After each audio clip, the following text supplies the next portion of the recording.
दुख होते हैं, बड़ी बड़ी मतलब कैसे बताऊं आपको। ये बेचारे लोग रो रहे हैं क्योंकि कटाव के चलते कुछ तो घर भर पद्मा नदी में समा गए और बाकी लोग भाग रहे हैं अपनी इलाका छोड़कर। कहाँ जाए, क्या खाए, ये भटकते हुए यहाँ के आम लोगों के चलते मैं बड़े परेशान मुझे महसूस हो रहे हैं। तो मैंने सोचा क्यों ना एक बार पातिल साहब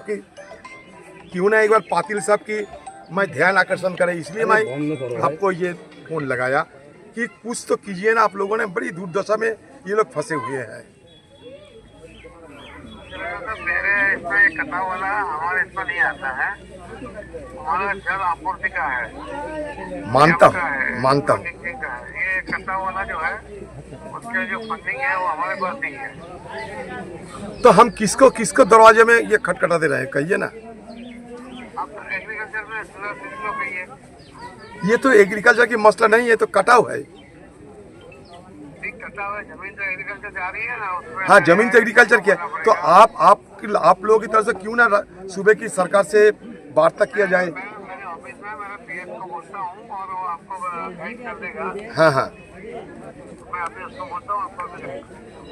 कि मेरा कहने का मतलब ये है कि कुछ सहायता आप लोगों की तरफ से अगर हो जाए तो बढ़िया बात हो, ये लोग ये बच पाएंगे। हमारा काम ही जल आपूर्ति का। हाँ, समझ गए आप।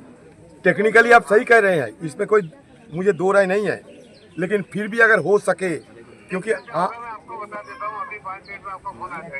ठीक है, धन्यवाद। ठीक है। এই হচ্ছে কেন্দ্রের ওয়াটার রিসোর্স মিনিস্টার, এর বক্তব্য আমার জল সাপ্লাই করার দায়িত্ব, যাদের জল দরকার পানীয় জল সাপ্লাই করার দায়িত্ব, এটা আমার দায়িত্বের মধ্যে পড়ে না। আমি তো বলছি কাউকে এইভাবে না, এই ঘাট থেকে ওই ঘাট থেকে এই ঘাট। আমরা জানি নদী নালা ভাঙন প্লাবন এগুলো রাজ্যের দায়িত্ব, জানি এটা, কিন্তু তবুও রাজ্যের তরফ থেকে যদি একটু ধাক্কা মারা হয়, কিছু আদায় করার চেষ্টা করে। যেমন আমরা করেছিলাম এর আগে, যখন প্রণববাবু ছিল তখনও কেন্দ্র ছিল, তখনও রাজ্য ছিল, ধাক্কা মেরে দিল্লি থেকে টাকা বার করে নিয়ে এসেছিল, কয়েকশো কোটি টাকা ফারাক্কা থেকে জলঙ্গি পর্যন্ত আমরা করে দিয়েছিলাম, কিছুদিন ঠিক ছিল। স্যার, ভাঙন কবলিত এলাকার মানুষের সব থেকে বড় যেটা দাবি সেটা হচ্ছে এর প্রকৃত সমাধান। এই যে দেখুন, আমি এর আগে একটা প্রস্তাব দিয়েছিলাম যে প্রত্যেক বছর এই ভাঙন আর এই ভাঙনকে সামনে রেখে ঠিকাদারি আর বালির বস্তা মাটির বস্তা ফেলার কাজ চলছে। কারোর পৌষ মাস হয়, কারোর সর্বনাশ হয়, এদের ঘর বাড়ি চলে যাচ্ছে, কিন্তু কিছু লোকের পকেট ভর্তি হচ্ছে। এই জন্য বললাম, কারো পৌষ মাস হয়, কারো সর্বনাশ হয়, একটাই বাঁচার রাস্তা। নদী চরিত্র যা ভাঙন হতে পারে, সেটা মাথায় রেখে আমার অন্য জায়গায় যেখানে ভাঙনের সম্ভাবনা নাই, এই গ্রামটাকে সেইখানে নিয়ে গেলে অসুবিধা কী আছে? আমার যে টাকা খরচ হয় ভাঙন টাকাতে, সেই টাকায় আমি একটা গ্রাম, সরকারের ভেস্টল্যান্ড আছে, সেই ভেস্টল্যান্ডে এইখানকার যারা বসবাসকারী মানুষ তাদের একটা করে জায়গা দিয়ে দাও, তাদের একটা করে ঘর বাড়িতে ঝামেলা মিটে গেল। এটা কিন্তু আমি প্রথম দিন থেকে একটাই রাস্তা আমার মাথাতে এসেছে, আমি এটা বলেছি। সরকারের খাস জমি আছে, দিতে মিটে যায়, ঘরের টাকা বানিয়ে দাও।